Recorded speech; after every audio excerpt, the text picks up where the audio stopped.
ഇന്ന് നമുക്കൊരു ചെറിയ പരിപാടിയുണ്ട്, ഒരു ജെൻഡർ റിവീൽ ഫംഗ്ഷൻ. കഴിഞ്ഞ 2 ദിവസമായിട്ട് നമ്മളെല്ലാവരും ഈ പരിപാടിയുടെ പിന്നിലുള്ള ഓരോ ഓട്ടത്തിലാണ്. നെതർലൻഡ്സിൽ 20th വീക്കിൽ നടക്കുന്ന സ്കാനില് കുട്ടിയുടെ ജെൻഡർ അറിയുന്നത് ലീഗൽ ആയിട്ടുള്ള ഒരു കാര്യമാണ്.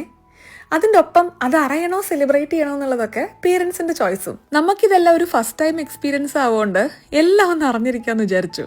ഇവിടെ ഡെക്കറേഷൻ കമ്മിറ്റിയും ഫുഡ് കമ്മിറ്റിയും ഇവന്റ് മാനേജ്മെന്റും ഹോസ്റ്റും ഗസ്റ്റും എല്ലാം ഈ കാണുന്ന ആൾക്കാരൊക്കെ തന്നെയാണ്.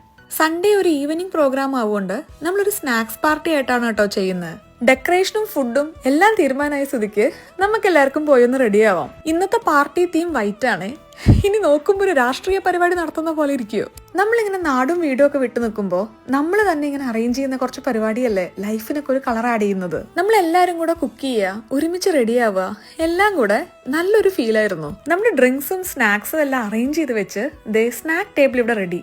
ഇനി എല്ലാവരും ഒന്ന് റെഡിയായി എത്തിയാൽ നമുക്ക് പരിപാടി തുടങ്ങാം. നമ്മൾ പ്രഗ്നന്റ് ആവുന്നതിന്റെ മുന്നേയുള്ള ഡിസ്കഷൻസിൽ വിഷ്ണുവിന് എപ്പോഴും ഒരു പെൺകുട്ടി വേണമെന്നായിരുന്നു, എനിക്കാണെങ്കിൽ ആൺകുട്ടിയും. പക്ഷെ പ്രഗ്നന്റ് ആയതിനു ശേഷം ലൈഫിൽ ഇന്നേ വരെ എക്സ്പീരിയൻസ് ചെയ്യാത്ത രീതിയിലുള്ള നല്ല സ്ട്രോങ് ആയിട്ടുള്ള ഇൻറ്റ്യൂഷൻസ് പല കാര്യങ്ങളിലും ഉണ്ടായി. അങ്ങനെ ഒന്നായിരുന്നു നമുക്കൊരു ആൺകുട്ടിയാന്നുള്ളത്. എന്നാലും കണ്ണൊക്കെ കെട്ടിയപ്പോ എനിക്ക് ആകെ മൊത്തം ഒരു കൺഫ്യൂഷനോ ക്യൂരിയോസിറ്റിയോ എന്തൊക്കെയോ ആയിരുന്നു.